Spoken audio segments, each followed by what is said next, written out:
அப்பப்பப்பப்பா, இந்த மாதிரி ஒரு படத்தை, அதுவும் படம் இப்படி போய் முடியும்னு நான் நினைச்சு கூட பார்க்கலங்க. பொதுவா காதல் படம் எப்படி போகணும்னு தெரியும், கிளைமேக்ஸ் எங்க போய் முடியும் தெரியும். த்ரில்லர் படங்கள், கொலையை தேடி கண்டுபிடிக்கிற படங்கள், அந்த மாதிரி படங்கள் எந்த மாதிரி ஒரு எண்டிங்ல போய் முடியும்னு தெரியும். ஆனா இந்த படத்துல நினைச்சு பார்க்க முடியாத ஒரு எண்டிங்க இந்த த்ரில்லர் படம் கொண்டு போய் முடிச்சிருக்குது. என்ன ஏதுங்கிறத வாங்க படம் பார்த்தா உங்களுக்கே புரியும். டிசிஷன் டு லீவ் 2022ல வந்த கொரியன் படம்னு நினைக்கிறேன். இந்த படத்தோட ஸ்டார்டிங் சீன்ல இந்த போலீஸ்காரங்க ஒரு பாடி கீழே கிடக்கிறத பாக்குறாங்க. இவர் மலை மேல ஏறக்கூடிய மனுஷன் போல. மலை மேல இருந்து அடுத்தடுத்த பாறைகள்ல மோதி அப்புறம் கடைசியா கீழே இந்த கல்லு மேல விழுந்து செத்து போயிருக்கணும்னு இவங்க கணிக்கிறாங்க. அவரை விதவிதமா நம்ம ஹீரோ போட்டோ எடுத்துக்கிறாரு. ஆளு இமிகிரேஷன் ஆபீஸ்ல வேலை பார்த்தவர். அதுக்கப்புறம் ஏதோ சின்ன சின்ன இன்டர்வியூ பண்ணக்கூடிய ஒரு ஆள் மாதிரி வேலை பார்த்துட்டு இருந்திருக்காரு. அதுக்கப்புறம் ஹாபி மலை ஏறி இறங்குறது தான் போல. இவர் எங்க இருந்து விழுந்தாரோ அந்த இடத்துக்கு போகணும்னு நம்ம ஹீரோ சொல்றாரு. ஹீரோவோட அசிஸ்டன்ட்டோ ஹெலிகாப்டர் எப்ப வரும், வந்தது நம்ம ஏறி போயிடலாம் அப்படின்னு. ஹெலிகாப்டரா வாடாங்கொன்னியான்னு சொல்லி கயத்துல இவர் முன்னாடி ஏற பின்னாடி அந்த வேலை தொங்க விட்டு அப்படியே கூட்டிட்டு போறாரு. யாப்பா என்ன படுத்துற யோ யோ அப்படின்னு கத்திக்கிட்டே பின்னாடி அந்த அசிஸ்டன்ட் போறான். ஒரு வழியா மேல ஏறியாச்சுங்க. மேல ஏறி அங்க இறந்து போய் கிடக்கிறவரோட பேக பார்த்தாச்சு. பேக்ல மொபைல் கிடக்கு, சுவிட்ச் ஆஃப்ல கிடக்குன்னு நினைக்கிறேன். அங்க இருக்கிற ஐட்டங்கள் எல்லாத்தையும் செக் பண்றாரு. அப்புறம் மேல இருந்து கீழே கிடக்கிற அந்த பாடியை பார்த்தா எறும்பு மாதிரி தெரியுதுங்க. அப்புறம் கீழே கிடக்கிற அந்த பாடியில கண்ணுக்கு மேல எறும்பு அப்படியே ஊர்ந்து போய்கிட்டு இருக்கும். அந்த கண்ணுக்குள்ள கேமராவை போக்கஸ் பண்ணி இவங்க மலை மேல நிக்கிறத காட்டுற அந்த ஒரு சீன் பாத்தீங்கன்னா ரொம்ப அழகா இருக்கும். எடிட்டர் மிஸ் பண்ணாம காட்டிடுங்க. அப்புறம் பாடியை ஹாஸ்பிட்டலுக்கு கொண்டு வந்தாச்சு. மொபைல் போனோட டிஸ்பிளேயே இவங்களால பார்க்க முடியும், வால்பேப்பரை. ஒருவேளை இது இவரோட பொண்ணா இருக்குமோ, அழகா இருக்காங்கல்லங்கிறாப்ல இவங்க பேசிட்டு இருக்கானுங்க. அதே சமயம் இறந்து போன அந்த மனுஷனோட பொண்டாட்டி வராங்க. உங்களுக்கு அதிர்ச்சியா இருந்திருக்கும் இந்த செய்தியை கேட்டுன்னு சொல்லும் போது. இல்ல, ஒவ்வொரு தடவையும் இவர் மலையேற போகும்போதும் அவர் வர தாமதமாகும் போதும் இதா இருக்குமோ அதா இருக்குமோ நான் யோசிப்பது உண்டு. கடைசியில நடந்து போச்சே அப்படின்னு சொல்றாங்க. அவங்களோட கைக்கு மேல பேண்டேஜ் போட்டு அவங்க கையை ஒட்டி இருப்பாங்க. அதையும் நம்ம ஹீரோ போட்டோ எடுத்துக்கிறாரு. அப்புறம் லைட்டா பேச்சு கொடுக்க ஆரம்பிக்கிறாரு. தான் புதுசா எல்லாத்தையுமே நீட்டா வச்சுக்கணும்னு ஆசைப்படக்கூடிய ஒரு ஆளா. நானும் அந்த மாதிரி தானே நம்ம ஹீரோ சொல்றாப்ல. கட் பண்ணா நம்ம ஹீரோவை காட்டுறாங்க. ஒய்ஃபை பாக்குறதுக்கு சனி ஞாயிறு மட்டும்தான் அவருக்கு டைம் கிடைக்கும். இங்க சொந்த ஊருக்கு வருவாரு. மித்தபடி திங்கக்கிழமையில இருந்து வெள்ளிக்கிழமை வரைக்கும் இவர் தனியா ரூம் எடுத்திருக்காரு சிட்டில. அங்கதான் தங்குவாப்ல. மலையில இருந்து கீழே விழுந்து இறந்து போனார்ல ஒரு மனுஷன், ஆபீசர். அந்த ஆபீசரோட பொண்டாட்டி என்ன வேலை பாக்குறாங்கன்னா வயசானவங்களை போய் வீட்டுல வயசானவங்களை பாத்துக்கிற வேலை. கிட்டத்தட்ட ஆயாமா வேலை. அவங்க பிறப்பால ஒரு சைனீஸ் நாட்டை சேர்ந்தவங்க, சைனாகாரி. ஆனா அவங்க இருக்கிற இடமும் கொரிய நாடு. சைனால இருந்து கொரிய நாட்டுக்கு தப்பி வந்தாங்க கப்பல்ல. அப்படி வந்த 30 பேர்ல 29 பேரை இமிகிரேஷன் டிபார்ட்மெண்ட் அவங்கள மறுபடியும் அவங்க நாட்டுக்கே திருப்பி அனுப்பிச்சிட்டாங்க. இந்த பொண்ணை மட்டும் அவர் திருப்பி அனுப்பாம தான் பொண்டாட்டி ஆக்கிக்கிட்டார் போல தெரியுது. இவ்வளவு பாக்குறதுக்கு சின்ன பொண்ணா இருக்கார். அந்த ஆபீசரோ வயசானவர். ஏன் ஒரு வயசானவர் இந்த அம்மா கட்டிக்கணும்? நம்ம ஹீரோவோட அசிஸ்டன்ட் ஓவரா துள்றான். அந்த பொண்ணு தான் கொலை பண்ணிருக்கணும் ரொம்ப கான்பிடண்டா இருக்கிறான். அவளுக்கே தெரியாம அவளை ஃபாலோ பண்றாங்க. அவ வேலை பார்க்கிற இடத்துல உட்காந்து விடாது வாட்ச் பண்ணிட்டே இருக்கிறாரு நம்ம ஹீரோ. தான் வேலை பார்க்கிற இடத்துல அங்க இருக்கிற பெரியவங்களை நல்லபடியா பாத்துக்கிறா. இவ ஒரு நர்ஸ் படிப்பு படிச்சிருக்கிறவ. பெரியவங்களை பாத்துக்கிற வேலைன்னா அவளுக்கு ரொம்ப பிடிக்கும் போல தெரியுது. இவ வேலை பார்த்துக்கிட்டு இருக்கிறத இவர் காருக்குள்ள இருந்து வேவு பார்த்துட்டு அவளுக்கே போனை போட்டு இந்த மாதிரி உங்க புருஷனோட விரல் நகத்துக்குள்ள இருந்து வேற ஒரு ஆளோட டிஎன்ஏ கிடைச்சிருக்கு.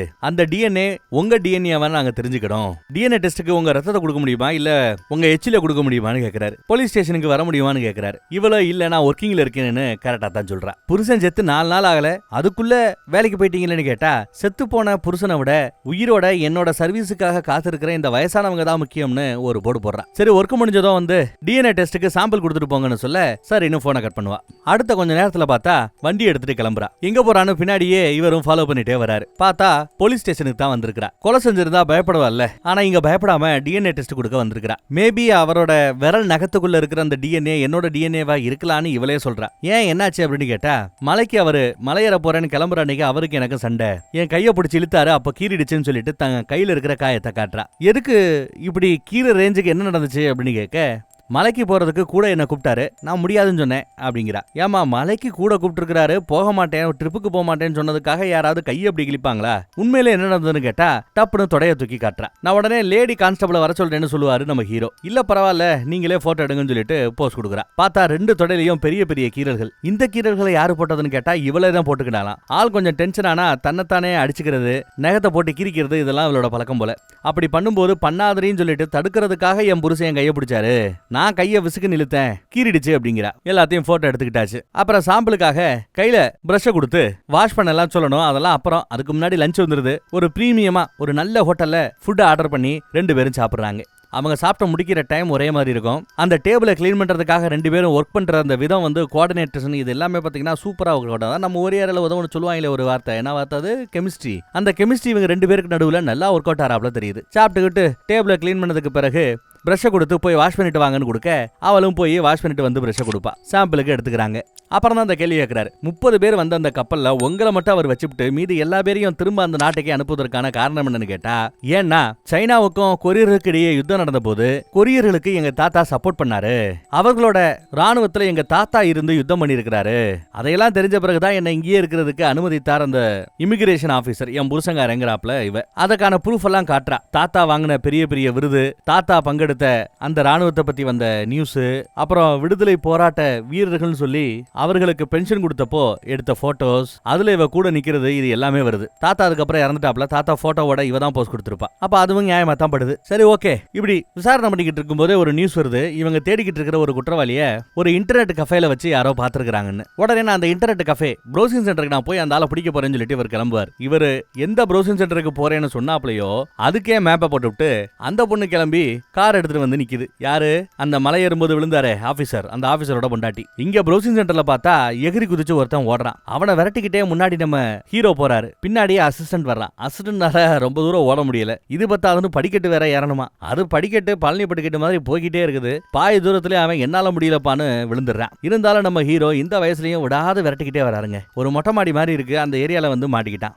மாட்டினவன் உடனே கையில துப்பாக்கியா, அதுக்கு பேர் என்னது, கத்திய கையில எடுத்துவிட்டு குத்துறதுக்கு வருவான். இந்த மாதிரி சூழல்ல அங்க இருக்கிற போலீஸ் எல்லாம் ரொம்ப விவரம். ஒருத்தன் கத்திய அருவாவை எடுத்தா அந்த கத்திய பிடிக்கும் போது கையில அடிபடக்கூடாதுன்னு சொல்லிட்டு ஒரு கிளவுஸ் இருக்கு, இரும்பு கிளவுஸ், கிரிப்பா அந்த கத்தியவே பிடிச்சுக்கும், கைக்கு ஒண்ணாகாது. அந்த கவச கிளவுஸ் எடுத்து ஒரு கையில மாட்டிக்கிட்டு சண்டைக்கு தயாராயிட்டார். அடிக்கடிக்க குத்த ஓடியாருவான். ஒரு கட்டத்துல கத்திய அப்படியே அந்த கிளவுஸால பிடிச்சுக்கிட்டு இந்த பக்கத்துல குத்துன்னு குத்தி மடிக்கி போட்டு கத்திய கீழே போடுறா அப்படின்னு போட வச்சு அதுக்கப்புறம் கைவிலங்கு போட்டு பிடிக்கிறார். இப்படி பிடிக்கும் போது இதையெல்லாம் கார்ல உட்காந்து ஆபீசர் பொண்டாட்டி பாத்துக்கிட்டு இருக்குது. அதை இவனும் பார்த்துட்டான். சரி, அரெஸ்ட் பண்ணியாச்சுல.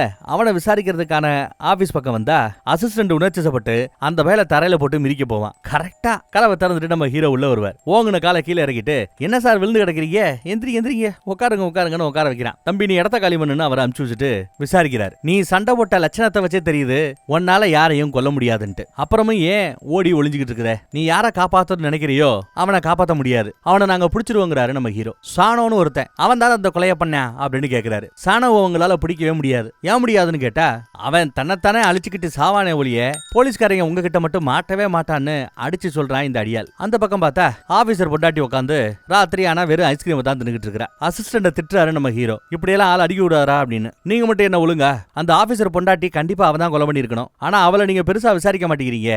அவன் மேல உங்களுக்கு ஒரு கண்ணு, அதனால நீங்க இப்படி பிஹேவ் பண்றீங்க. மத்த போலீஸுக்கு உங்களுக்கு வித்தியாசமே இல்லைன்னு சொல்லிவிட்டு அசிஸ்டன்ட் திட்டிட்டு போறான். பக்கத்து வீட்டு மொட்டை மாடியில இருந்துகிட்டு இந்த பொண்ணை வாஷ் பண்ணிட்டு இருக்காரு நம்ம ஹீரோ. ராத்திரி உட்காந்து சீரியல் பாக்குறது, ஐஸ்கிரீம் மட்டும் தான் டின்னரா சாப்பிடுறது, அப்படியே தூங்கிடுறது. இவன் அவளை வாஷ் பண்ணிட்டே கார்லயே தூங்கிட்டான். யாரா அது தூங்கிட்டு இருக்கான்னு ஆபீசர் பொண்டாட்டி காலையில விடிஞ்சு இந்த பக்கத்துல வந்து பார்த்தா இவர் தான். ஒன்னும் சொல்லாம அப்படியே பார்த்து சிரிச்சிட்டு கிளம்பிடுறான். அவரு நல்லா தூங்கி எந்திரிச்சிட்டு அடுத்த நாள் வேலைக்கு வராரு. காக்காக்கு தண்ணி வைக்கிறது, சோறு வைக்கிறது இவளுக்கு வழக்கம். அன்னைக்கு காக்கா பாவம் இறந்து போச்சு. அதை நம்ம ஹீரோ பாப்பாரு. அதுக்குள்ள இந்த பொண்ணு வந்துருவா. காக்காவை அடக்கம் பண்ணணுங்கிறது ஹீரோவோட எண்ணம். அதுக்கு டைம் இல்லங்க. அதே எண்ணம் இவளுக்கும் உண்டு. இவளும் குழி தோண்டி காக்காவை நல்லபடியா புதைச்சு அங்க இருந்த பூனைக்குட்டியை தடவி கொடுத்துக்கிட்டு ஏதோ பேசிட்டு இருப்பா. இன்னைக்கு ராத்திரி சிகரெட் எடுத்து பறக்க வச்ச மனுஷி விடாது சிகரெட் அடிச்சுக்கிட்டே கொஞ்ச நேரத்துக்கு பிறகு அழுக ஆரம்பிக்கிறாங்க. ஆடி அழுகிறா. இத தூரமா இருந்து பாக்குற நம்ம ஹீரோ ஃபைனலி கட்டின பொண்டாட்டி இப்போதான்ப்பா அழுகிறா அப்படின்னு நினைச்சிட்டு அவர் நிம்மதியா தூங்குவாரு. பார்த்தா இவ ஆடிக்கிட்டு இருக்கிறா. ஆனா வாய் பார்த்தா சிரிச்சுக்கிட்டு இருக்குது. அதை நம்ம ஹீரோ கவனிக்கல. அடுத்த நாள் காலையில வேலைக்கு வந்தா உயரதிகாரி உள்ள உட்காந்துட்டு சீனை போட்டுக்கிட்டு இருக்கிறார். ஏப்பா தேவையில்லாம அந்த ஆபீசர் கேஸையே நோண்டிக்கிட்டு இருக்கிற?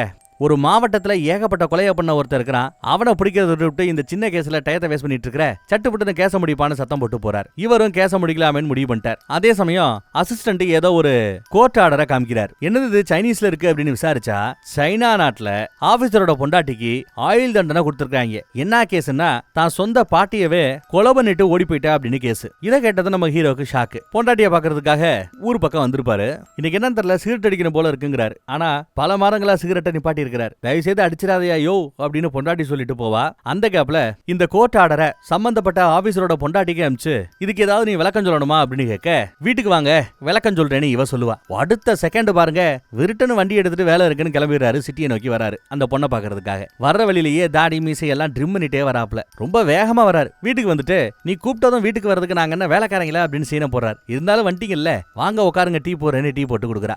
அதுக்கப்புறம் அந்த கதையை சொல்ல ஆரம்பிக்கிறா. இவங்களோட பாட்டி தான் படுத்த படுக்கையா இருந்தவங்க, நோய்வாயில கஷ்டப்பட்டுக்கிட்டு இருந்தவங்க. எனக்காக நீங்க இருந்து கஷ்டப்பட வேண்டாம், பேசாம நீ இந்த நாட்டை விட்டே ஓடி போயிரு அப்படின்னு அவங்க தான் போக சொல்லுவாங்க. ஆனா போறதுக்கு முன்னாடி தயவு செய்து என்னை கொண்டுட்டு போயிடு, எனக்கு இங்க வாழவே பிடிக்கல, கருணை கொலை பண்ணு ப்ளீஸ் அப்படின்னு கெஞ்சுறாங்க. தினம் தினம் இங்க உயிரோடு இருக்கிறத விட ஒரேடியா செத்துடலாம், அவ்வளவு உடம்பு கஷ்டமா இருக்கு, என் உடம்பு தாங்கலடி, வயசாயிடுச்சுடி அப்படின்னு கேட்க, இல்ல உன்னை பாத்துக்கணுன்றதுக்காகத்தான் நான் நர்ஸுக்காகவே படிச்சேன், நீ சாகிற வர உன்னை நல்லா பாத்துப்பேன்னு இவ சொல்லுவா. இல்ல அதெல்லாம் சரிப்படாது, எனக்கு ஏதாவது மாத்திரை இருந்தா கொடு அப்படின்னு கேட்டு ஒரு 4 மாத்திரை தான் கொடுத்தாங்களாம். சாப்பிட்டு விட்டு அந்த பாட்டி இறந்து போச்சு. 8 மாத்திரை வச்சிருந்தாலாம். மீதி மாத்திரை எங்கன்னு கேட்டா என்கிட்ட தான் இருக்குன்னு சொல்றா. இங்க சில காக்கா இறகுகளை அங்க குத்தி வச்சிருப்பா. செத்து போன காக்காக்களோட இறகுகளா என்னன்னு தெரியல. இந்த கேஸ் சம்பந்தப்பட்ட ஒரு முக்கியமான மேட்டர் எனக்கு கிடைச்சிருக்கு, இதோ எடுத்துட்டு வரேன்னு கொண்டு வந்து கொடுக்குறாங்க. என்னடான்னு பார்த்தா இவர் இமிகிரேஷன் ஆபீசரா அந்த புருஷங்கார வேலை பார்த்த சமயத்துல நிறைய பேர்கிட்ட லஞ்சம் வாங்கி இருக்கிறாராம். இந்த லஞ்சம் சம்பந்தப்பட்ட விஷயத்தை நான் வெளியில போட்டு கொடுத்துருவேன்னு ஆபீஸ்ல எவனோ ஒருத்தன் மொட்டை கடுதாசி போட்டிருக்கான். அதை படிச்சு விட்டு நான் நேர்மையானவன், என் நேர்மைக்கு கலங்க வைக்கிறாங்க, இதை ஒரு காலம் என்னால் ஏத்துக்க முடியாது, இதை தாங்கிக்க முடியாது அப்படி இப்படின்னு சீனை போட்டுட்டு எழுதி வச்சுட்டு ஆளு மேல போய் கீழே விழுந்து சூசைட் பண்ணிக்கிட்டாரு. அது ஒரு கொலை இல்ல தற்கொலை அப்படின்னு இவ எடுத்து சொல்றா. ஆபீஸ் பக்கம் போய் விசாரிச்சா அரைகுறையா மேபி அப்படி இருக்கலாமோ அப்படிங்கிறப்ப நியூஸ் வருது. கேஸ க்ளோஸ் பண்ண போறேன்னு சொல்லிட்டாரு. அசிஸ்டன்ட்டுக்கு இதுல சுத்தமா விருப்பம் இல்ல. நீயே எத்தனை தடவை சொல்லியிருக்கிற பாஸ், ஏன் பாஸ் கொலை பண்ணும்போது தான் கஷ்டமா இருக்கும், அதுக்கப்புறம் கொலை பழகி போயிடும் சொல்லிருக்கீங்கல்ல. அந்த வகையில பார்த்தா பாட்டியை கொலை பண்ணி அவ பழகி இருப்பா. இப்ப அவளை விட்டீங்க, அடுத்து அவளோட புது புருஷன் ஒருத்த வருவான், அந்த புருஷனையும் அவ கொல்லுவா பாத்துக்கங்கன்னு அசிஸ்டன்ட் சீனை போட்டுக்கிட்டு இருக்கேன். அதோட நின்னா பரவாயில்ல, செம போதையில சம்பந்தப்பட்ட அந்த பொண்ணோட வீட்டுக்கே போய் அங்க இருந்த பொருள் எல்லாம் தூக்கி போட்டு உடைச்சிட்டு அங்கேயே சோஃபால படுத்துட்டான். இவங்க போன் பண்ணி சொன்ன பிறகுதான் ஐயோ அப்படின்னு ஓடியாந்து சின்ன பையன் அப்படின்னு அவனை அங்க இருந்து ஃபர்ஸ்ட் இழுத்து கொண்டு போய் அவன் ரூம்ல படுக்க போட்டு விட்டு இவன் இங்க விளைவிச்ச சேதாரத்தை எல்லாம் அவரு பெரிய மனுஷன் உட்காந்து சரி பண்ணி விழுந்து கிடக்கிற லைட்டு டேபிள் எல்லாத்தையும் செட் பண்ணி கூட்டி எல்லாம் அழகா ரெடி பண்ணி கொடுக்குறாரு. சின்ன பையன், இதை பத்தி எல்லாம் நீங்க தேவையில்லாம கம்ப்ளைண்ட் பண்ணிக்க வேண்டாம், உங்க கேஸ் நான் இதோட க்ளோஸ் பண்ணிடுறேன். இனிமே நீங்க உங்க புருஷனோட இந்த கொலை கேஸ்ல சந்தேக லிஸ்ட்ல இல்ல, அது தற்கொலையா இருக்கணும் இல்ல விபத்தா இருக்கணும், நாங்க கேஸ முடிக்கிறோம்னு சொல்லிட்டாரு. இந்த அம்மா சிரிக்குது. உங்களுக்கு இதுல சந்தோஷம் தானேன்னு கேட்டா ஆமா சந்தோஷங்கிறாரு நம்ம ஹீரோ. ஏன்னா இதுக்கப்புறம் நீங்க என்னோட சந்தேக லிஸ்ட்ல இல்ல, நானும் உங்களை பிடிக்கக்கூடிய ஆபீசர்ஸ் லிஸ்ட்ல இல்ல, நாம இப்போ யாரோ நமக்குள்ள இனி என்ன வந்தாலும் பிரச்சனை இல்லைங்கிறாரு. அடுத்த செகண்ட் சாப்பிடறதுக்கு போலாமா, உனக்கு ராத்திரி நான் ஐஸ்கிரீம் சாப்பிட பிடிக்குமே அப்படின்னு கூப்பிடுறாரு. உடனே இந்த பொண்ணு சரின்னு சொல்லிவிட்டு இவரு சிட்டில தங்குவாருல ரூம், அந்த ரூமுக்கு கிளம்பி வந்துட்டா. ஐஸ்கிரீம் சாப்பிட்டாச்சு, சைனீஸ் ஃபுட் எனக்கு சமைக்க தெரியும் சொல்லிட்டு ஏதோ சமைச்சு கொடுக்குறாரு. அவரை சமைச்சுக்கிட்டு இருக்கும் போது இங்க இருக்கிற நிறைய புக்ஸ் எல்லாம் எடுத்து பார்த்துட்டு இருக்கா. அதுல சைனீஸ் புக் எல்லாம் இருக்கும். 30 நாளில் சைனீஸ் படிப்பது எப்படி, அந்த புக்கை மனுஷன் படிச்சுட்டு இருக்கிறாப்ல. அவ வச்சிருக்கிற மாதிரியே காக்காவோட இறகை இவர் வச்சிருக்காரு. இதையெல்லாம் பார்த்து அவளுக்கு பிடிச்சு போச்சு. அங்க ஸ்கிரீன் போட்டு ஒரு நோட்டீஸ் போர்டை அவர் மூடி வச்சிருப்பாரு. அந்த நோட்டீஸ் போர்டை ஓபன் பண்ணுவே டப்புன்னு ஒரு செகண்ட் பார்த்து பயந்து போயிடுவா. அதுக்கப்புறம் தான் என்னையாது அப்படின்னு விசாரிப்பா. சால்வ் செய்ய முடியாத சில கேஸுகளை நான் அந்த மாதிரி நோட்டீஸ் போர்டில் ஒட்டி வச்சிருக்கிறேன். ராத்திரி ஃபுல்லா ஏதாவது ஒரு கேஸை பத்தி நினைச்சுக்கிட்டு பைபிளுக்கு தூக்கம் வராதான். அதை பத்தி எல்லாம் எடுத்து சொல்லிட்டு இருப்பார். சாப்பாடு எப்படி இருக்குன்னு கொடுத்தா சாப்பிட்டு பார்த்துட்டு நல்லா இல்ல, இருந்தாலும் வருத்தப்படக்கூடாதுன்னு நானே சாப்பிட்றேன்னு உட்காந்து சாப்பிட்டுட்டு இருப்பா. அங்க ஒரு எலும்பு கிடக்கும். இது என்ன கேஸ்ன்னு கேட்டா ஒருத்தர தலையில கோடாரியால வெட்டி கொண்டு இருக்கிறானுங்க. சாணோங்கிறது தான் கொலகாரங்கிறது எல்லாருக்கும் தெரியும் அந்த கேஸ்ல. ஆனா சாணோவை எங்களால பிடிக்க முடியல.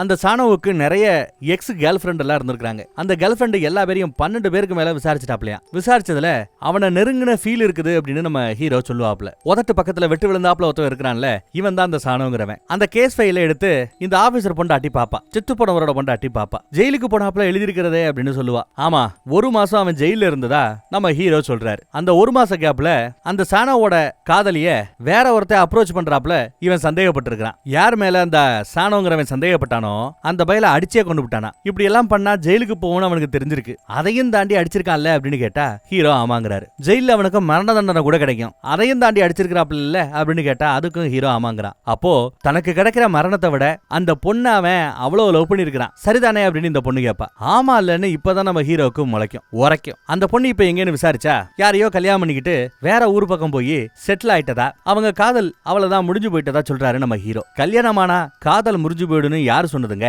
புருஷனுக்கு தெரியாம சைடுல ஓட்டிக்கிட்டு இருக்கலாம்ல, இருக்கும் அவளை கொஞ்சம் வாட்ச் பண்ணுங்கன்னு இந்த பொண்ணு சொல்லிருப்பா. இவங்களும் வாட்ச் பண்றாங்க. எதிர்பார்த்தபடியே அந்த பொண்ணு இப்போ இருக்கிற அதே சிட்டில அவ இருக்கிற வீட்டுக்கு பக்கத்துல ஒரு வீட்டுல இந்த பைபிள்ல குடியிருந்திருக்கான். அவள அப்பப்ப அங்க வந்து போயிருந்திருப்பா. அவன் எகிரி குதிச்சு எஸ்கேப் ஆகும்போது அசிஸ்டன்ட் பிடிச்சு தடுக்க பாப்பார். கையில கத்திய வச்சு அசிஸ்டன்ட் வயித்துல தொடையில எல்லாம் ஒரு 4-5 குத்து குத்திவிட்டு அவன் எஸ்கேப் ஆகி மேல ஓடுறான். ஹீரோ பின்னாடியே விரட்டிக்கிட்டு போறார். ஒரு நிமிஷம் சொல்லிட்டு கையில இருந்த துப்பாக்கியை தூக்கி போட்டுட்டு புடியா வர அப்படின்னு ஆபீசரை அனுப்பிச்சு விடுறான் அசிஸ்டன்ட். ஆபீசரை விரட்டிக்கிட்டே ஒரு வழியா மேல வரைக்கும் போயிட்டார். மொட்டை மாடியில எல்லாம் எகிரி குதிச்சு போறாங்க. டாப்ல ஒரு இடத்துல ஹீரோ கிட்ட மாட்டிக்கிட்டார். ஹீரோ கையில துப்பாக்கி இருக்குது. நீ பணத்துக்காக ஒன்னும் அந்த ஆளை அடிச்சே கொள்ளல அப்படின்னு கரெக்டா கேக்குறாரு ஹீரோ. எனக்கு எல்லாம் தெரியுங்கிறாரு ஹீரோ. நீ ஜெயில இருந்த ஒரு மாசத்துல அந்த பய உன் காதலியை அப்ரோச் பண்ணிருக்கான். அது தெரிஞ்ச அந்த பயில நீ அடிச்சே கொண்டு இருக்கிற, சரிதானே அப்படின்னு கேக்குறாரு. அந்த மாதிரிதான் எனக்கும் ஒரு பொண்ணை பிடிச்சிருக்குப்பா. புருஷங்காரன் அடி அடி நடிப்பா, பொட்டாட்டி அடிக்கிறாள், அந்த ஆளை கண்டா எனக்கே பிடிக்காது. இப்படி நம்ம ஹீரோ சொன்னதும் உடனே இந்த பக்கம் இவன் இந்த பொம்பளை பிள்ளைகள்லாம் ஏன் இந்த மாதிரி சீப்பான ஆளுகளையே தேர்ந்தெடுக்கிறாங்க அப்படின்னு புலம்புறான் அவன். நான் கூட அப்பேற்பட்ட ஆள் தான், என்னையும் ஒருத்தி லவ் பண்ண பார்த்தேல்ல அப்படிங்கிறான். ஆனா நீ இந்த பொண்ணை உசுறு குசுரா லவ் பண்றல்ல, அவளுக்காக எல்லாத்தையும் விட்டேல்ல, எல்லாத்தையும் இழந்தேல்ல. இப்படி பேசிக்கிட்டு இருக்கும் போதே தொடையில சுட்டுறாரு. இவனை உயிரோட பிடிக்கணுங்கிறதா நம்ம ஹீரோட எண்ணம். ஆனா ஏற்கனவே ஒரு பையன் சொல்லிருப்பான் பாத்தீங்களா, உங்ககிட்ட எங்க சேனை மாற்றதை விட தன்னைத்தானே அழிச்சுக்கிட்டு செத்து போயிடுவாருன்னு. அப்படித்தான் கையில ஒரு சிசரை வச்சுக்கிட்டு தான் கழுத்து நரம்ப வெட்டி விட்டுருவேன்னு சொல்லிட்டு தொடையில குண்டடிப்பட்ட நிலைமையிலையும் அவன் மிரட்டுறான். அதை பார்த்தது நம்ம ஹீரோ கையில இருந்த துப்பாக்கியை கீழே வச்சிட்டாரு. என் ஆள்கிட்ட சொல்லு, நான் இப்ப நரகத்துக்கு போறது கூட அவ மேல வச்சிருந்த காதல் தான் காரணம்னு அவகிட்ட போய் சொல்லியா அப்படின்னு சொல்லிவிட்டு கழுத்து நரம்ப வெட்ட பாக்குறார். அதே சமயம் கீழ இருந்து அந்த காதலி யோ எதுவும் பண்ணிடாதையா அப்படின்னு கத்துறா. இல்ல அவகிட்ட எதையும் சொல்லாதையான்னு சொல்லிவிட்டு டப்புன்னு சிசர் எடுத்து தொண்டை கிட்ட கொண்டு போறான். அப்படியே நமக்கு சீனை கட் பண்றாங்க. என்ன நடந்துச்சுங்கிறத அடுத்து நமக்கு காட்டல. அதுக்கப்புறம் நியூஸ்ல ஓடும்போது தான் தெரிய வருது, அந்த பைபிள்ல அந்த பொண்ணுக்காக சிட்டிக்கு வந்தான்ல, அங்க இவ கட்டிக்கிட்ட அந்த புது புருஷனையும் கொண்டுபிட்டு அவ கூட குடும்பம் நடத்தி இருக்கிறான். பைபிள்ல கழுத்தை அறுத்துட்டு மாடியில இருந்து கீழே விழுந்து வேற செத்து போயிட்டானா. அத அந்த லவ்வர் ரொம்ப சோகத்தோட பார்த்துட்டு மேல நிக்கிற நம்ம ஹீரோவை பார்த்து முறப்பா. நியூஸ்ல இந்த கதையெல்லாம் ஓடுது. கட் பண்ணா இப்ப செத்து போனவரோட மனைவி வேக வேகமா நம்ம ஹீரோவோட ரூமுக்கு வர ஆரம்பிக்கிறாங்க. இவன் சொல்லியிருப்பான் ராத்திரி ஆனா இவருக்கு தூக்கம் வராதான். ஏன்னா அவரோட நோட்டீஸ் போர்டில் இருக்கிற சால்வ் செய்ய முடியாத அந்த கேஸ் எல்லாம் பார்த்துக்கிட்டே அதை நினைச்சுக்கிட்டே இருப்பாராம். அதனால தூக்கம் வரது இல்லையா. இனிமே உனக்கு தூக்கம் வர வைக்க வேண்டியது ஏன் பொறுப்புன்னு சொல்லிவிட்டு உன் நோட்டீஸ் போர்டை கிளியர் பண்ணணும். இந்த கேஸ் சால்வ் ஆயிடுச்சுல, அந்த லவ் மேட்டர் கேஸ், அதை எரிச்சிடலான்னு எரிச்சிடறா. ஏன் கேஸும் சால்வ் ஆயிடுச்சுலன்னு இவங்க சம்பந்தப்பட்ட அந்த போட்டோஸ் எல்லாத்தையும் எரிக்கிறதுக்காக எடுத்தா இவளையே அழகா இருக்கிற போட்டோ, அவ தொடைய எடுத்த போட்டோ, இதையெல்லாம் இங்க ஒட்டி வச்சிருப்பேன். எல்லாத்தையும் எடுத்து எரிக்க போவா. இவன் புடிங்கிட்டு கொடுக்க மாட்டேங்கிறான். சரி ஒரு போட்டோ மட்டும் உனக்காக நான் விட்டு கொடுக்குறேன், மீதி எல்லாத்தையும் நான் எரிச்சிருவேன், ஏதாவது ஒரு போட்டோவை எடுத்துக்கணும் சொல்ல இவளோட போட்டோவை எடுத்துக்கிறான். மீதியே எரிச்சாச்சு. அப்புறம் 2 பேரும் நல்லா பழக ஆரம்பிக்கிறாங்க. தூங்க வைக்கிறேன்னு சொல்லிட்டு இவனை கொண்டு போய் பெட்ல படுக்க வச்சுட்டு பக்கத்திலேயே சேர போட்டு உட்கார்றா. லைட்டை டிம் பண்ணா இவன் லைட்டை வெளிச்சத்தை கூட்டி வச்சுக்கிட்டே இருப்பான். கண்ண முடியான்னு கண்ண மூட சொல்லிட்டு நான் உன் காதுக்கு பக்கத்துல மூச்சு விடுவேன், என் மூச்சுக்கு ஏத்தாப்புல நீயும் மூச்சு விடணும், நான் சொல்றத கற்பனை பண்ணிக்கணும் சொல்லிட்டு கடலை நினைச்சுக்கோ, கடலுக்குள்ள நீ ஒரு ஜெல்லி ஃபிஷ் மாதிரி நினைச்சுக்கோ, அப்படியே கடலுக்குள்ள நீந்தி போய்கிட்டு இருக்கிற இந்த மாதிரி சொல்லிட்டு அப்படியே பேச்சு கொடுத்துக்கிட்டே லைட் எல்லாத்தையும் ஆஃப் பண்ணி விட்டுட்டு எப்படியோ தூங்க வச்சிடறா. அதுக்கப்புறம் 2 பேரும் ஒன்னா அந்த ஊர்ல சுத்த ஆரம்பிக்கிறாங்க, பழக ஆரம்பிக்கிறாங்க. இவளை பத்திய நோட்ஸ் எல்லாம் இவன் வாய்ஸ்ல ரெக்கார்ட் பண்ணி வச்சிருப்பான். ராத்திரி இவளை தூரமா வந்து வாட்ச் பண்ணும்போது நோட்ஸ்ல ரெக்கார்ட் பண்ணி வச்சிருப்பான்ல, அதையெல்லாம் எடுத்து இவளுக்கே போட்டு காட்டுறான். இவளை பத்தி அவ பேசினது வச்சதெல்லாம் இதையெல்லாம் அவ கேட்டுக்கிட்டே இருப்பான். ராத்திரி அவ வெறும் ஐஸை மட்டும் தின்றது, யாரும் பார்க்காத சமயம் ராத்திரி நேரத்துல உட்காந்து அழுகிறது, இதை பத்தி எல்லாம் அவன் பேசும்போது அவளுக்கு கண்ணீரே வந்துடும். நம்ம ஹீரோட போன் அவகிட்ட தான் இருக்கும். இந்த ரெக்கார்டெல்லாம் ஒண்ணா பிளே பண்ணிக்கிட்டு இருப்பா. கர்ச்சிப்பை குடிச்சு தொடக்க சொல்லுவாங்க, கண்ணீரெல்லாம் அவ தொடச்சுப்பா. ஒன்ஸ் கேஸ் சால்வ் பண்ணிட்டீங்கன்னா இந்த ஃபைல் எல்லாம் என்ன பண்ணுவீங்கன்னு கேட்டா டெலிட் பண்ணுவேன் அப்படின்னு ஹீரோ சொன்னதும் அப்ப நானே டெலிட் பண்றேன்னு எல்லா நோட்ஸையுமே இவன் டெலிட் பண்ணி விட்டுவிட்டான். யாரு, நம்ம ஆபீசரோட பொண்டாட்டி, செத்து போனவரோட பொண்டாட்டி எல்லாத்தையுமே டெலிட் பண்ணி விட்டுவிட்டா. அப்புறம் ராத்திரி இவரோட ரூம்ல 2 பேரும் சேர்ந்து சமைக்கிறாங்க. அப்ப நம்ம ஹீரோ ஏதோ டவுட் கேக்குறாப்ல. அந்த அம்மா சமைக்கல் சம்பந்தமா ஏதோ கேட்க சமையல் அது கிளியர் பண்ணுது. அவங்க சமையலை முடிச்சு கட் பண்ணா இப்போ பொண்டாட்டியோட சொந்த ஊர்ல நம்ம ஹீரோ இருக்கிறார். பாத்திரம் எல்லாம் கழுவி போட்டுட்டு இருக்கிறார். பொண்டாட்டி பாசமா வந்து கட்டி பிடிக்கும் போது ஸ்மெல் பண்ணி பாக்குது. யோ மறுபடியும் சிரிட்டு அடிக்க ஆரம்பிச்சியா, ஸ்மெல் வருது அப்படிங்கிறாங்க. நான் இல்லப்பா, நம்ம அசிஸ்டன்ட் இருக்கிறான்ல, எப்ப பார்த்தாலும் குடிச்சுக்கிட்டே இருக்கிறான், அந்த ஸ்மெல்லா இருக்கும் அப்படின்னு சொல்லி சமாளிச்சுட்டாரு புருஷன். இவருக்கு தான் ராத்திரி ஆனா தூக்கம் வந்து தொலையாதே,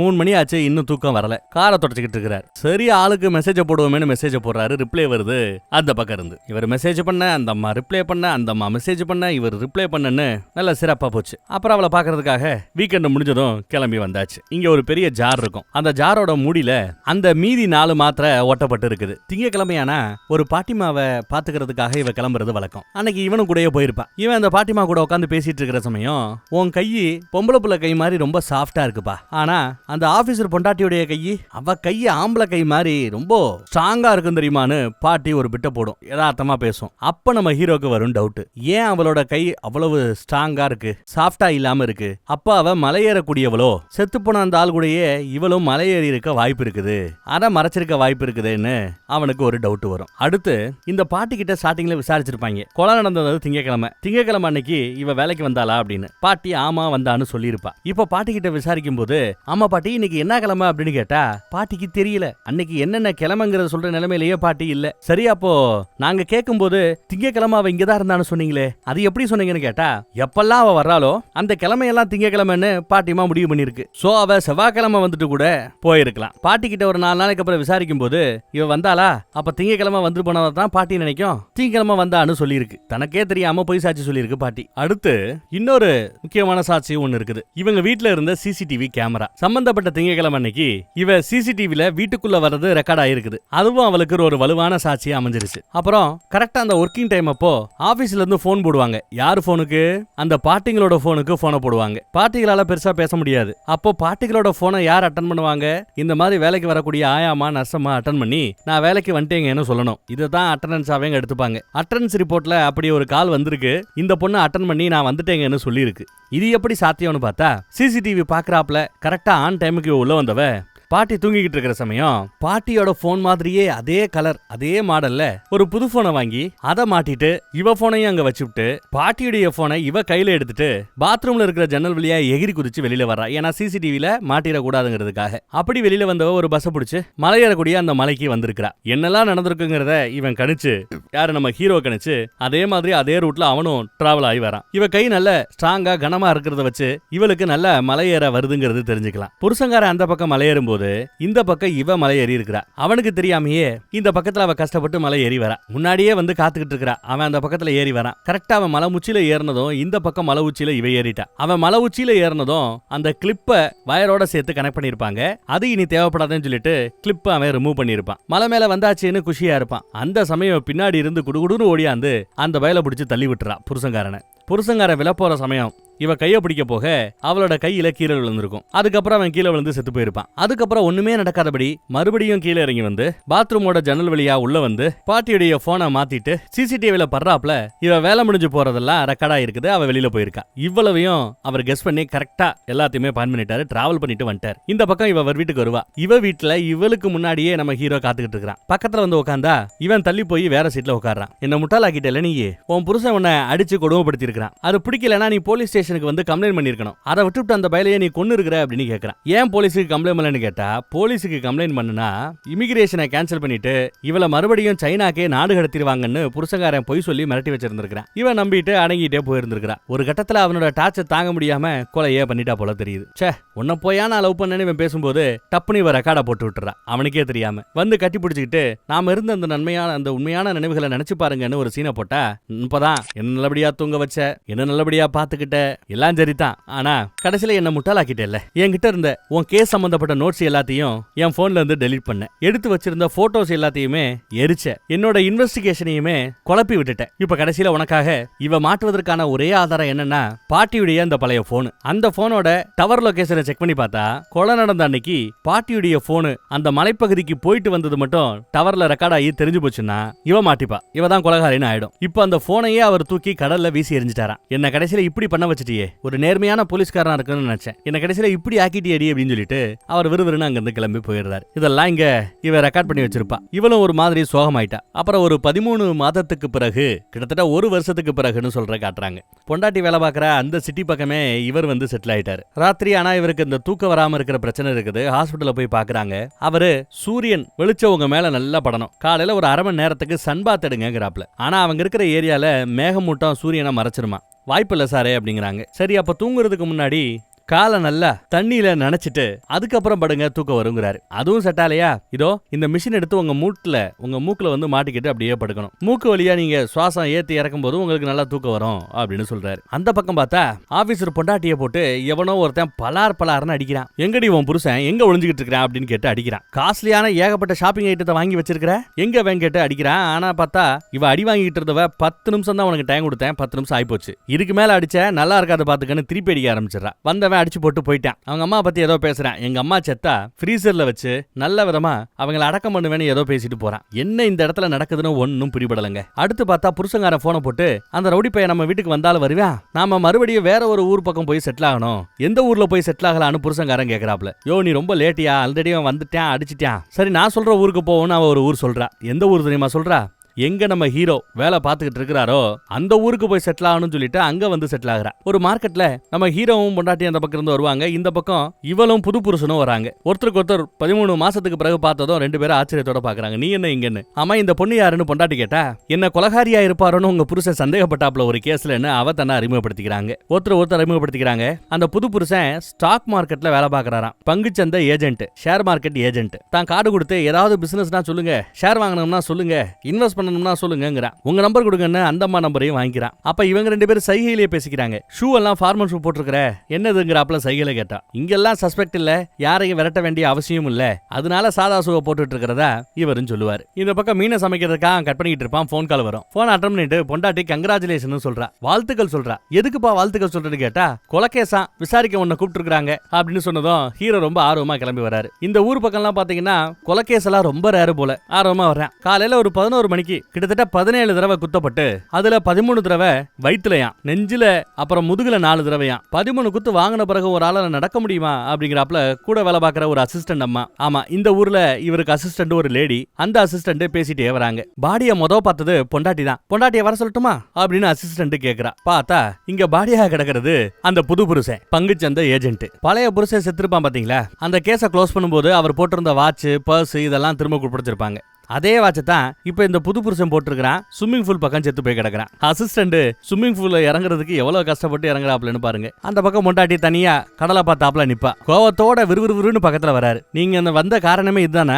நான் வேலை பார்க்கற இந்த ஏரியா பக்கமே வந்து முதல் புருஷனை போட்டு தள்ளினாப்ல இந்த 2வது புருஷனை போட்டு தள்ளுறியா, இந்த தடவை உனக்கு ஹெல்ப் பண்ண மாட்டேன் அப்படிங்கிறாப்ல கராரா பேசுறாரு நம்ம ஹீரோ. இந்த தடவை உன் தரப்பு நியாயம் இருக்கிறதா இருந்தா சாட்சிகள் உனக்கு சாதகமா வலுவா இருக்கணும் பாத்துக்கோன்னு சொல்லிட்டு தான் வருவாரு. அசிஸ்டன்ட் பொண்டாட்டி கொண்டு இருப்பாலோ, ஏன்னா ஃபோர்ஸ் இல்ல, வீட்டுக்குள்ள கண்ணாடியை உடைச்சு யாரும் உள்ள வரல, நெஞ்சிலேயே குத்தி இருக்காங்க. பொண்டாட்டி அரைக்குமோ இப்படியே கேட்டுட்டு இருப்பாங்க. அதைத்தான் நம்ம விசாரிக்கணும்னு நம்ம ஹீரோவும் சொல்லுவார். வீடு முழுக்க ஏதாவது சாட்சி கிடைக்குமா, ஆதாரம் கிடைக்குமா தேடிட்டு இருக்காங்க. இவளை விசாரிக்கிறத ரெக்கார்ட் பண்றாங்க. உன் புருஷங்காரன் பங்குச்சந்தை ஏஜென்ட் தானே, மத்தவங்களோட பணத்தை வாங்கி இன்வெஸ்ட் பண்றவர் தானே, அப்படி இன்வெஸ்ட்மெண்ட்டுக்காக வாங்கின பணத்துல ஏதாவது பிரச்சனை இருக்கா அப்படின்னு கேட்டா, பல பெரிய ஆட்கள் கிட்ட இருந்து பணத்தை வாங்கியிருக்காரு. ரீசெண்டா பண்ற அந்த ட்ரேடிங்ல செம லாசா, இஷ்டத்துக்கு செலவு பண்ணுவானா. இப்படி பொறுப்பில்லாத ஆட்களா தேடி தேடி எப்படிப்பா கல்யாணம் பண்ற அப்படின்னு கேக்குறான் இவன். எனக்கு பிடிச்ச ஒருத்தவர பிரியக்கூடிய சூழல் வரும்போது முட்டாத்தனமா எடுத்த முடிவுன்னு சொல்றா அவ. எதுக்கு இந்த ஏரியா பக்கம் வந்தீங்கன்னு கேட்டா, இந்த ஏரியா பக்கம் தான் எங்களுக்கு யார் கூடயும் கனெக்ஷன் கிடையாது, கடங்காரங்க தொல்லை கிடையாது, அதனால ஓடி வந்துட்டு தான் இவ சொல்றா. அப்ப அதை அடிச்சவன் கூட கடங்காரனா தான் இருக்கணும் போல. உங்க முத புருஷனுக்கு நடந்ததா 2வது புருஷனுக்கு நடந்திருக்கேன்னு இவன் கேட்பான் ஹீரோ. அதுக்கு முத புருஷன் இறந்தது தற்கொலை, 2வது புருஷன் இறந்தது கொலை, கொலையாளியை கண்டுபிடிங்கன்னு டப்புன்னு கொலைன்னு அடிச்சு சொல்றா. உன் கேஸ கேட்கிற யாரா இருந்தாலும் சரி ரொம்ப ஈஸியா சொல்லிடுவாங்க, ஓ மேலதான் எல்லாருக்கும் சந்தேகம் வருங்கிறாரு. அவ்வளவு துரதிருஷ்டசாலி இல்ல நானு அப்படின்னு ஒரு மாதிரி கலங்கிக்கிட்டே பேசுவா. அதே சமயம் இவங்க சாப்பிடறதுக்காக சாப்பாடு வரும். இந்த தடவை விதவிதமா ஐட்டம் வரல, ஒரே ஐட்டம் சிங்கிளா வந்திருக்குது. அவளை ஒரு தடவை போட்டோ எடுத்துக்கிறான். யாருக்கிட்டயோ எதையோ விசாரிச்சுட்டு இவர் வராரு. காலை மீன் அடிச்சு உள்ள வந்தா டப்புன்னு கட்டி பிடிச்சுக்கிறா இவ. வீட்டுக்குள்ள வந்து எதையோ தேடுறாப்ல. அழுக்கு துணியெல்லாம் செக் பண்ணி பாக்குறாரு. கொலை நடக்கும் போது பீச் பக்கம் வாக்கிங் போனதா இவ சொல்லியிருப்பா. வாக்கிங் போன ஆட்கள் நியர்பைல இருந்த ஆட்கள் விசாரிக்கும் போது இதே பொண்ணு வாக்கிங் போச்சு பார்த்தேன், ஆனா ப்ளூ கலர் ட்ரெஸ்ல வாக்கிங் போச்சுன்னு கொஞ்ச நேரத்துக்கு முன்னாடி சொல்லியிருப்பாங்க. போலீஸ்காரங்க வந்து பார்க்கும்போது அதுக்குள்ள அவ பிளாக்கு ட்ரெஸ் சேஞ்ச் பண்ணி இருப்பா. அந்த ப்ளூ கலர் ட்ரெஸ் தேடி வந்திருக்கான். இல்ல என்ன ட்ரெஸ் போட்டிருந்தேன்னு கேட்டா இந்த ட்ரெஸ் தானே அவ போய் சொல்றா. போய் அப்படிங்கிறான். ப்ளூ கலர்ல ட்ரெஸ் பண்ணியிருந்த அந்த ட்ரெஸ் எங்கன்னு கேக்குறாரு. இந்த பக்கம் நம்ம ஹீரோவோட பொண்டாட்டி அவ வேலை பார்க்குற இடத்துல பேப்பர்ல நியூஸ் வந்திருக்கும். அதுல பார்த்தா இந்த 2வது புருஷன் கொலை செய்யப்பட்டிருக்கிற மேட்ரு புட்டு எழுதப்பட்டிருக்குது. இங்க இவளோட வீட்டுல எனத்தே இவ பார்பி பண்ணாப்ல எரிச்சிருக்கிறா, அந்த ப்ளூ கலர் ட்ரெஸ்ஸை எரிச்சிருக்கிறா. அதுல இருந்த ஒரு துண்டு பீஸ் அதை எடுத்து இவரு ஆதாரத்துக்காக எடுத்து வச்சுக்கிறார். என்ன நடந்துச்சு சொல்லுங்கன்னு கேட்டா, இவ வாக்கிங் போயிட்டு ப்ளூ கலர் ட்ரெஸ்ல வீட்டுக்கு வந்திருக்கா. வந்து பார்த்தா ஸ்விம்மிங் பூல்ல இவன் பணமா கிடக்குறான். எப்படி கேஸ் விசாரிக்கிறதுக்கு நீங்க வருவீங்க? அந்த குளமே ரத்த கலரில இருந்தது, அவர் உடம்பு முழுக்க ரத்தமா இருந்தது. இவர் வந்து பார்க்கும்போது நீங்க பயந்துட கூடாது இல்லையா? உங்க நினைப்பு தான் எனக்கு வந்துச்சு. அதனாலேயே ஸ்விம்மிங் பூல்ல இருந்த தண்ணி எல்லாத்தையும் காலி பண்ணிட்டு பாடியை நல்லா ஃபோர்ஸா தண்ணி அடிச்சு குளிப்பாட்டி படிக்கட்டுல படுக்க போட்டு ஸ்விம்மிங் பூல்ல இருந்த அந்த ரத்தக்கரை எல்லாத்தையுமே இவ தொடச்சி கிளீன் பண்ணிருப்பா. ஏன்னா எல்லாமே கிளீனா இருந்தாதான் நம்ம ஹீரோக்கு பிடிக்கும். எல்லாமே நீட் அண்ட் கிளீனா இருக்கணும், அதுக்காக கிளீன் பண்ணதா சொல்றா. கிளீன் பண்ணிட்டு இருக்கும்போது திரும்பி பார்த்தா ரெண்டாவது புருஷனோட கண்ணியுமே 2 மூடி இருந்தது, லைட்டா திறந்திருக்கும். அதை பார்த்து ஒரு செகண்ட் பயந்துருப்பா. அப்புறம் அந்த ட்ரெஸ்ஸை போட்டு எரிச்சிருப்பா. நீயே சில ஆதாரங்களை எரிச்சதா ஒத்துக்கிட்டதுனால உன்னை விசாரணை கைதியா ஜெயில வச்சு தான் விசாரிக்கணும்னு சொல்லி, போலீஸ் ஸ்டேஷன்ல வச்சு தான் விசாரிக்கணும்னு சொல்லி விசாரணை கைதியா பிடிச்சி உள்ள உட்கார வச்சிட்டார். விசாரிக்கிறவங்க கிட்ட என்ன தெரியுமா சொல்றா? போலீஸ்காரங்க ஷூவோட வருவாங்க செய்வாங்க, என் புருஷ ரத்தத்தின் மீது அவர்கள் மிதிக்க கூடாதுங்கிறதுக்காக நான் எல்லாத்தையும் வாஷ் பண்ணதா இவ சொல்றா. அடுத்து இவகிட்ட உண்மையை கண்டறியும் சோதனையும் நடக்குது. இவ உண்மை சொல்றாளா பொய் சொல்றாளான்னு. நீங்க யாரையாவது கொலை பண்ணிருக்கீங்களா அப்படின்னு விசாரிக்கிறவர் கேட்கிறாரு. உண்மையை கண்டறியும் சோதனையை நடத்துறவர் ஆமாங்கிறா. உங்க புருஷனே, இந்த ரெண்டாவது புருஷனை நீங்க தான் கொலை பண்ணீங்களான்னு கேட்டா இல்லங்கிறா. சோதனையோட முடிவு என்னங்கறத நமக்கு சொல்லல. உண்மை கண்டறியும் சோதனை முடிச்ச பிறகு கைவிலங்க மாட்டி மறுபடியும் போலீஸ் ஸ்டேஷனுக்கு கூட்டிட்டு வராங்க. இவங்க அந்த ரெண்டாவது புருஷன் அவளும் தங்கி இருந்தாங்கல்ல, அந்த இடத்தை சுத்தி இருக்கிற கார்களோட நடமாட்டத்தை செக் பண்ணி பாருங்க, அங்க இருக்கிற கார் நம்பரோட பிளேட்டை செக் பண்ணி பாருங்க, அந்த கார் ஓனர்ஸுக்கும் இவனுக்கு ஏதாவது கனெக்ஷன் இருக்கான்னு செக் பண்ணி பாருங்கன்னு சொல்லும் போது சம்பந்தமே இல்லாம ஒரு கார் அந்த பக்கம் சுத்தி தெரிஞ்சிருக்கு. யாரு அன்னைக்கு நம்ம ஹீரோயினையோ ஒருத்தன் அடிச்சான் பாத்தீங்களா, எங்க உன் புருஷன் கேட்டு அந்த பையன் தேடி கண்டுபிடிச்சான் போல. அவனோட பணத்தை பங்குச்சந்தையில போட்டு இவன் நிறைய இழந்துட்டான் போல. அவன் மேல ஏற்கனவே 2 கொலை கேஸ் இருக்குதான். அவன் மேபி கொலை பண்ணிருப்பானு அசிஸ்டன்ட் இன்னொரு கோணத்துல கேஸ் எடுத்துட்டு போறாங்க. இடதுகை பழக்க இருக்கிறவங்க தான் இந்த ரெண்டாவது புருஷனை கொண்டு இருக்கணும்னு நம்ம ஹீரோ கணிச்சாரு. ஏன்னா குத்தெல்லாம் அப்படி விழுந்திருக்கு. இந்த பையலும் இடதுகை வழக்கம் இருக்கிறவன் தானா. நம்ம ஹீரோயினோ வலதுகை வழக்கம் கொண்டவங்க. இந்த பையலை கூட்டு விசாரிக்கும் போது $2,70,000 இந்தியன் மதிப்புல கிட்டத்தட்ட 1.25 கோடி. இவனோட அம்மா ஏதோ ரெஸ்டாரண்ட்டை கஷ்டப்பட்டு நடத்தி 18 வருஷமா சேர்த்து வச்ச பணம். அந்த பணத்தை இந்த வேலை நம்பி இன்வெஸ்ட்மெண்ட்டுக்கு கொடுத்தாங்க. ஸ்டார்டிங்ல ஒரு $10,000 தான் கொடுத்தாங்க. டிவிடெண்ட் பணம் மாசம் மாசம் வந்துகிட்டு இருந்தது. சரி நல்லா வருதே நம்பி மொத்த பணத்தையும் அவனை நம்பி கொடுத்தாங்க. பார்த்தா அந்த காசை வச்சுட்டு இஷ்டத்துக்கு சூதாடிக்கிட்டு பொண்டாட்டிக்கு எப்ப பார்த்தாலும் ட்ரெஸ், ஹேண்ட்பேக், லொட்டு லொசுக்குன்னு வாங்கி கொடுத்து ராஜா மாதிரி வாழ்ந்தான். பணத்தை காலி பண்ணிட்டான். கடைசியில பார்த்தா தான் சொத்து பத்து எல்லாத்தையும் வித்து மொத்த பணத்தையும் அவனை நம்பி உள்ள போட்டு அடுத்தது எல்லாம் போச்சுன்னு தெரிஞ்சதும் அவங்க கிட்னி செயலிழந்து போயிடுச்சான். சுகர் வேற, விரலெல்லாம் வெட்டி எடுத்தாங்களாம். அதான் அந்த கோவத்துல தான் அவனை குத்தி கொன்னேன். என் இடத்துல எந்த ஆம்பளை இருந்தாலும் இதைத்தான் செஞ்சிருப்பான் அப்படின்னு சொல்றேன். அந்த ஆளோட பொண்டாட்டி ஹீரோயின் உன்னை கொலை பண்ண சொல்லலாம்னு கேட்டா, சேச்சே பொம்பளைங்க பேச்செல்லாம் நான் கேட்க மாட்டேங்கிறாரு இவரு. ஆனாலும் அவ எனக்கு பெரிய உதவி பண்ணதா இவன் சொல்றான். கொலை பண்ணவன் எப்படி உதவி எனக்கு கிடைக்கும் தெரியுமா? அவளோட போன்ல இவன் ஒரு டிராக்கிங் ஆப்பை இன்ஸ்டால் பண்ணி வச்சிருக்கான். அவளுக்கே தெரியாம அவ எங்க போனாலுமே அவளோட லொகேஷனை இவரால கண்டுபிடிக்க முடியுமா? இப்படித்தான் அவ போற இடத்தெல்லாம் கண்டுபிடிச்சிருக்கான் போல தெரியுது. கேஸ் ஆல்மோஸ்ட் முடியுது ஸ்டேஜ். அசிஸ்டன்ட் கேப்பா, ஏன் நீங்க சந்தோஷமா இல்ல? நம்ம ஊர்ல நடந்த கொலை அதை நாம இவ்வளவு சீக்கிரமா கண்டுபிடிச்சிட்டோம், சந்தோஷப்படுங்க சார்னு அசிஸ்டன்ட் சொல்லுவா. நாம கொண்டாடணும்னு கேஸ் சால்வ் ஆயிடுச்சா? யாரு சொன்னா சால்வ் ஆயிடுச்சுன்னு இவர் கேக்குறாரு. இப்படி அவங்க பேசிட்டு இருக்கும்போது ஆமைய ஒரு பையன் திருடிட்டு போயிட்டானா. அந்த ஏரியால திருட்டு இந்த மாதிரி தான் நடக்கும். அந்த திருட்டு பையன் எங்கிட்ட போய்கிட்டு இருக்கிறதா நியூஸ் வந்ததும் அவனை விரட்டிக்கிட்டு நம்ம ஹீரோ வண்டி ஓட்டிட்டு வராரு. பைக்ல போனவங்க பொத்துன்னு விழுகிறானுங்க. நல்லா பொத்துன்னு விழுந்தானுங்க. அவங்களே எந்திரி சொல்லி அங்க இருந்து ஆமைகள் பக்கத்துல இருக்கிற காட்டு பக்கம் தப்பிச்சு போயிடக்கூடாது. அதுக்காக ஆமையை பிடிச்சு மறுபடியும் அந்த மூட்டையில போட்டு அடைக்கணும். ஒவ்வொரு ஆமையா எடுத்து போடணும். அப்படி முயற்சி பண்ணும்போது நம்ம ஹீரோவோட விரல ஒண்ணு கடிச்சிருச்சு. ஐயோ அப்படின்னு கத்துவான். வீட்டுக்கு கடிச்ச ஆமையவே கொண்டு வந்திருப்பாரு. அதைத்தான் நீங்க சமைச்சு சாப்பிடணும் முடிவு பண்ணிட்டார் போல. விரல கடிச்சிச்சு இல்ல, அதுக்காக வீட்டுக்கு வந்தா பொண்டாட்டி உருன்னு இருக்கிறா. என்னன்னு கேட்டா நியூஸ படிச்சிருக்கால, கொலை நடக்கிறதுக்கு சில நிமிடங்களுக்கு முன்னாடி கொலை செய்யப்பட்ட அந்த ரெண்டாவது புருஷன் இந்த அம்மாவுக்கு கால் பண்ணிருக்கான் 2 தடவை. என்ன நடக்குது இங்கன்னு அவங்க ஒரு மாதிரி கோவமா இருக்கிறாங்க. பக்கத்துல வந்து உட்காந்தா அவங்க தள்ளி போய் உட்கார்றாங்க. நீதான் கொன்னியா? அவ கூட வாழ்வதற்காக அந்த ரெண்டாவது புருஷனை நீதான் கொன்னியான்னு கேக்குறா. இல்ல நீயும் அவளும் சேர்ந்து கொன்னீங்களான்னு கேக்குறா. அட கொடுமையா. கட் பண்ணா காலையில போலீஸ் ஸ்டேஷன்ல என்ன நடக்குதுன்னு காட்டுறாங்க. ரெண்டாவது புருஷன் செத்து போனால அவனோட மொபைலை ட்ராக் பண்ணுங்க. மொபைல் எங்க இருந்துச்சுன்னு எனக்கு தெரிஞ்சாகணும்னு கேக்குறாரு. போனு அவங்களோட வீட்டுல கடற்கரை ஓரமா ஆன்ல இருந்திருக்கு, அதுக்கப்புறம் ஆஃப்ல இருந்திருக்கு, மறுபடியும் ஆன்ல இருந்திருக்கு, ஆஃப்ல இருந்திருக்கு. இதை அவங்க கண்டுபிடிச்சு அந்த இடத்துக்கு போய் நிக்கிறாங்க. இவங்க முதல் தடவை இங்க வரும்போது அந்த பொண்டாட்டி இங்க தான் நின்னு இருப்பா. கையை ஒரு மாதிரி போஸ் கொடுத்தாப்ல கையை தூக்கிட்டு. அதே மாதிரி அசிஸ்டன்ட் போஸ் கொடுக்க சொல்லி இவன் போட்டோ எடுத்துக்கிட்டு இருக்கான். ஐயோ கை வலிக்குதேன்னு கையை அசிஸ்டன்ட் சொல்லிக்கிட்டு இருக்கும்போது ஸ்டாப்னு சொன்னதும் அவன் பொசிஷன்ல அப்படியே நிப்பா. அதை இவர் போட்டோ எடுத்துக்கிறார். கிட்டத்தட்ட அந்த மாதிரி பொசிஷன்ல தான் நம்ம ஹீரோவல பாக்க இங்க வரும்போது பொண்டாட்டி இருந்திருப்பா. அப்ப என்ன அர்த்தம்? போனை தூக்கி கடல்ல அவ வீசி எறிஞ்சிருக்கான்னு அர்த்தம். இந்த இடத்த நம்ம துறவா சர்ச் பண்ணணும். உள்ள அங்க போன் கிடக்கும் அப்படிங்கிறாரு நம்ம ஹீரோ. ஐயா ஏன் இப்படி பேசிட்டு இருக்கீங்க, அதான் கொலகாரனை பிடிச்சாச்சே, கொலகாரனும் நான் தான் கொலை பண்ணேன்னு ஒத்துக்கிட்டானே, அப்புறம் என்ன உங்களுக்கு அப்படின்னு அசிஸ்டன்ட் கேக்குறா. அந்த பொம்பளை மேல உங்களுக்கு அப்படி என்ன கோவம்னு கேக்குறா. அவளை பார்த்தா உங்களுக்கு பாவம் இல்லையான்னு கேக்குறா அசிஸ்டன்ட். தான் வாட்ச்ல ஸ்மார்ட் போன் தான் யூஸ் பண்ணிருப்பா, ஸ்மார்ட் வாட்ச் யூஸ் பண்ணுவா. அதுல அப்பப்போ மனசுல தோற்றதெல்லாம் டைரி மாதிரி ரெக்கார்ட் பண்ணி வைக்கிறது வழக்கம். இந்த பழக்கத்தை நம்ம ஹீரோ கிட்ட இருந்து தான் இவ கத்துக்கிட்டு இருப்பா. அப்படி ரெக்கார்ட் பண்ணி வச்சிருந்த எல்லாத்தையுமே இவர் ரிப்போர்ட்டுக்காக எடுத்து பிரிண்ட் பண்ணி வச்சிருப்பாப்ல போலீஸ் ஸ்டேஷன்ல. அதை படிச்சு பார்த்தா நம்ம ஹீரோவை பத்தி பேர் சொல்லாம அவன் நிக்கிறது அழகு, அவன் நடை அழகு, உடை அழகு, அப்படி இப்படின்னு இவ பேசி வச்ச எல்லாத்தையும் கேட்டு சிரிக்கிறான். நிறைய சமயம் நம்ம வாழ்க்கை இப்படி போய்கிட்டு இருக்கேன்னு இவ அழுது உண்டு அந்த வாட்ச்ல. அதையெல்லாம் கேட்டு வருத்தப்படுறாரு. அவன் மேல மறுபடியும் இறக்க வருது. அவளை பாக்குறதுக்காக வீடு தேடி நம்ம ஹீரோ வராரு. போன் பண்ணி எங்க இருக்குன்னு கேட்டா நான் வீட்டுல இல்ல, ஏதோ மலை உச்சியில இருக்கிறதா அவ சொல்றா. உடனே ஹீரோவும் அவளை தேடி வேகமா வராரு. மலை ஏறுவா, இவனையும் கூட்டிட்டு போறா. போற வழியெல்லாம் அவன் கேட்கறது என்னன்னா, உன் புருஷன் இருக்கு, என் பொண்டாட்டிக்கு கால் பண்ணணும், இதைத்தான் கேட்கிறான். அவ அதை சொல்லாம வேற ஏதோ பழைய கதையை தான் பேசிட்டே வருவா. தலையில ஏதோ லைட்டை மாட்டிட்டு இதை கொஞ்சம் அந்த பக்கம் தூக்கி போடுங்களேன், உங்களுக்கு தான் தெரியுமே எனக்கு உயரம்னா பயம் அப்படின்னு சொல்றா. நம்ம ஆள் செய்ய மாட்டாப்ல. நம்ம ஹீரோ கேட்ட இன்னொரு கேள்வி அப்பயே கேட்டிருப்பான், எதுக்கு இந்த மாதிரி ஆட்களா தேர்ந்தெடுத்து கல்யாணம் பண்றேன்னு.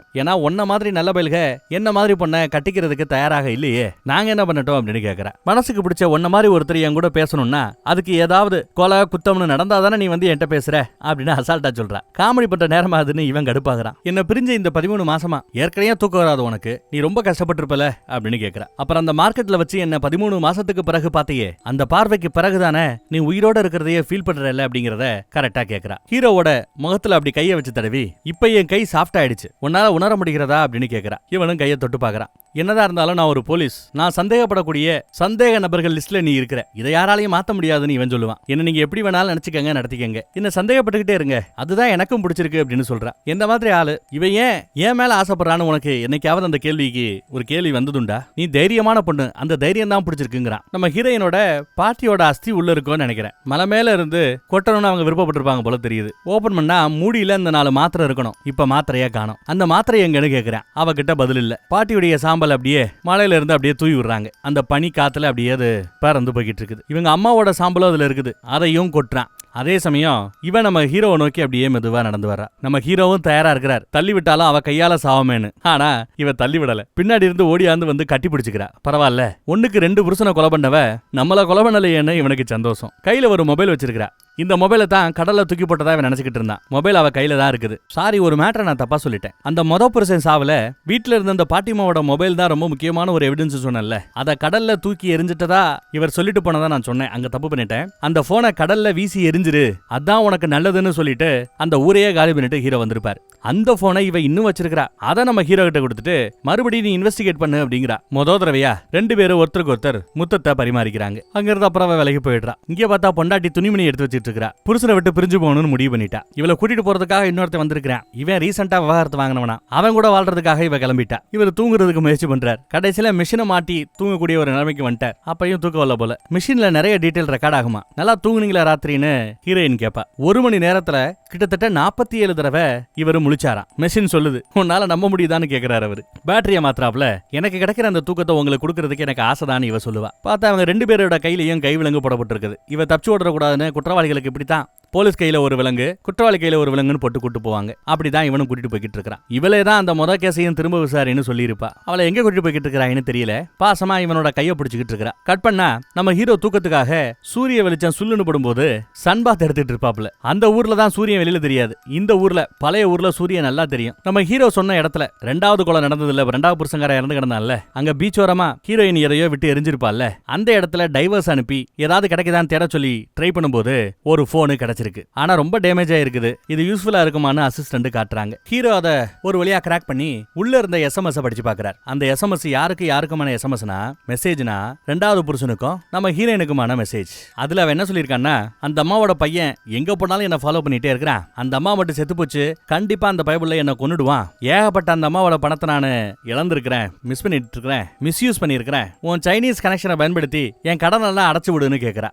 யாரு? அந்த 2வது புருஷன் கேட்கிறான். இவன் நான் முயற்சி பண்ணிட்டு பார்த்துட்டு தான் இருக்கிறேன், சைனாக்காரன் கூட பேசிட்டு தான் இருக்கிறேன், கொஞ்சம் டைம் கொடுன்னு கேட்பா. இல்ல எனக்கு பொறுமை இல்ல, சீக்கிரம் என்ன கடன்ல இருந்து வெளியில கொண்டு வா. இல்ல உன் லவ்வர் அந்த போலீஸ்காரன் உன் கூட பேசின அந்த ரெக்கார்டிங் மெசேஜ் இருக்குல்ல, அதை நெட்ல ரிலீஸ் பண்ணி விட்டுருவேன். போலீஸுக்கும் குற்றவாளிக்கும் இடையே காதலா அப்படின்னு பிளாஷ் நியூஸ்ல வெளியில வந்துரும் பாத்துக்கோன்னு மிரட்டி இருக்கிறான். இத போலீஸ்காரனோட பொண்டாட்டி கிட்டையும் நான் சொல்லுவேன்னு மிரட்டி இருக்கிறான். சும்மா பயமுறுத்தணுன்றதுக்காக 1க்கு 2 தடவை மிஸ்டு காலும் கொடுத்திருப்பான் அந்த பொண்டாட்டிக்கு. இதையெல்லாம் பார்த்து கடுப்பானவ இந்த போலீஸ்காரனுக்கு போலீஸ் வேலை எவ்வளவு பிடிக்கும்னு அவளுக்கு தெரியும். அந்த போலீஸ் வேலை போயிடக்கூடாது, அவன் டிஸ்டர்ப் ஆகக்கூடாது, அவன் அவமானப்படக்கூடாதுங்கிறதுக்காக புருஷனை போடணும்னு முடிவு பண்ணிட்டா. புருஷனை ஸ்ட்ரைட்டாலாம் கொல்லணும்னு இவளுக்கு அப்ப தோணல. ஏன்னா ரொம்ப சிம்பிளா ஆல்ரெடி ஒரு த்ரெட் அவனுக்கு இருக்கு. என்னது இருக்கு? எங்க அம்மா என்னைக்கு செத்தாலோ அன்னைக்கு தாண்டா உனக்கு சாவுன்னு பணத்தை இழந்த அந்த அம்மாவோட பையன் அன்னைக்கு அடிச்சுட்டு போனால, திட்டிட்டு போனால அந்த கதை. அந்த அம்மா ஹாஸ்பிட்டல்ல 2 கிட்னி செயலிழந்து 2 செயலிழந்து போய் சுகர்ல விரலெல்லாம் வெட்டி எடுக்கப்பட்ட நிலைமையில ரொம்ப கஷ்டப்பட்டு ஹாஸ்பிட்டல்ல கிடந்திருக்கு. அந்த அம்மாவை பாக்குறதுக்காக இவ போயிருக்கிறா. பையனும் அலோவ் பண்ணியிருப்பான். அந்த அம்மாவுக்கு வயசானவங்களை நல்லா பாத்துக்க தெரியும் போல. நல்லா கை காலெல்லாம் அமுக்கி விட்டு கடைசி நேரத்துல துணையா இருந்தாலாம். இதையெல்லாம் அந்த பையன்கிட்ட போலீஸ் ஸ்டேஷன்ல வச்சு விசாரிக்கும் போது அவன் சொன்ன கதை. அப்படி அவ வரும்போது ஏதாவது கையில மாத்திரை எடுத்துட்டு வந்தாலான்னு கேட்டா எனக்கு தெரியாதுன்னு அந்த பையன் சொல்றான். சாகும்போது நல்ல நிம்மதியா எங்க அம்மா செத்தா தெரியுமா அப்படின்னு பையன் சொல்றான். இந்த பக்கம் நம்ம ஹீரோக்கு என்ன டவுட்னா, அந்த 4 மாத்திரையை காணோம்ல, அந்த மாத்திரையை கொடுத்து நீ அந்த பையனோட அம்மாவை கொன்னு இருக்கிற. பையன் செத்த அன்னைக்கு ஒரு 2வது புருஷனுக்கு சாவுங்கிறது உனக்கு தெரியும். அவனும் கரெக்டா தேடி வந்து ஒரு 2வது புருஷனை நீ எதிர்பார்த்தாப்லயே கொன்னு இருக்கிறான். என்ன காப்பாத்தணும்ன்றதுக்காக 1க்கு 2 கொலை பண்ணிருக்க அப்படின்னு கேட்கிறாரு இவரு. அப்படி அந்த ரெக்கார்டிங்ல என்ன இருந்துச்சு சொல்லுன்னு கேட்டா ஞாபகம் இருக்கா? முதல் கொலையை பண்ணது இவதான் அவனுக்கு தெரிய வரும்போது மனசு உடைஞ்சு போய் மனசுல இருக்கிறதெல்லாம் புலம்பிருப்பான். எனக்கு உன்னை ரொம்ப பிடிச்சிருந்தது, கடைசியில என்ன ஏமாத்திட்டே இல்ல, போட்டோஸை எரிச்ச, நான் எடுத்து வச்சிருந்த வாய்ஸ் நோட்டை எல்லாம் டெலீட் பண்ண, என் விசாரணையை தவிடுபடி ஆக்கின, கூடவே என் காதலும் தவிடுபடி ஆயிடுச்சுன்னு அப்ப புலம்பிட்டு போயிருப்பான். அந்த ரெக்கார்டிங்கை இவ அப்பப்போ கேட்டு பார்த்துக்கிட்டே இருப்பாளாம். என்னையும் ஒரு மனுஷன் லவ் பண்ணான்னு சொல்லிட்டு அவ கேட்டுக்கிட்டே இருப்பாளாம். அந்த மெசேஜை ஊடால ஒரு தடவை அந்த 2வது புருஷங்காரன் கண்டுபிடிச்சிட்டான், பார்த்துட்டான், கேட்டுவிட்டான். அதான் அவன் நெட்ல ரிலீஸ் பண்ணிடுன்னு சொல்லிட்டு மிரட்டிட்டு இருந்திருக்கான். கடைசியில நம்ம ஹீரோவை காப்பாத்துறதுக்காக இவ இப்படி எல்லாம் பண்ண வேண்டிய ஆயிடுச்சு. ஆனா இதுல ஒரு நல்ல விஷயம் என்னன்னா, அந்த பையனோட அம்மா மாத்திரையை கலந்து கொடுக்கும் போது அவங்க நன்றி சொன்னாங்களாம். ஏன்னா அவங்களுக்கே தெரியுது இவ கலந்து கொடுக்கிற மாத்திரை கருணை கொலைன்னா அவளுக்கே தெரியுது. தேங்க்ஸ்மா அப்படின்னு சொல்லிட்டு தான் அவங்க இறந்தாங்களாம். அதனால நீங்க அதை கொலையா எடுத்துக்க வேண்டிய அவசியம் இல்ல, அது கருணை கொலை. 2வது புருஷன் செத்ததை வேணா நீங்க கணக்குல எடுத்துக்கலாம், அவன் சாக வேண்டிய ஆள் தாங்கிறா. அதெல்லாம் சரி, இப்ப நீ எங்கப்பா போய்கிட்டு இருக்கிறன்னு கேட்டா அவ பதில் சொல்ல மாட்டேங்கிறா. ஹீரோவோ படு வேகமா எங்கேயோ வண்டி ஓட்டிட்டு வந்துகிட்டு இருக்கிறான். அவ கையில ஒரு பக்கெட் எடுத்துக்கிட்டு ஒரு குட்டி மலை மாதிரி இருக்கு, அந்த மலை பக்கம் போய்கிட்டு இருக்கிறா. அப்புறம்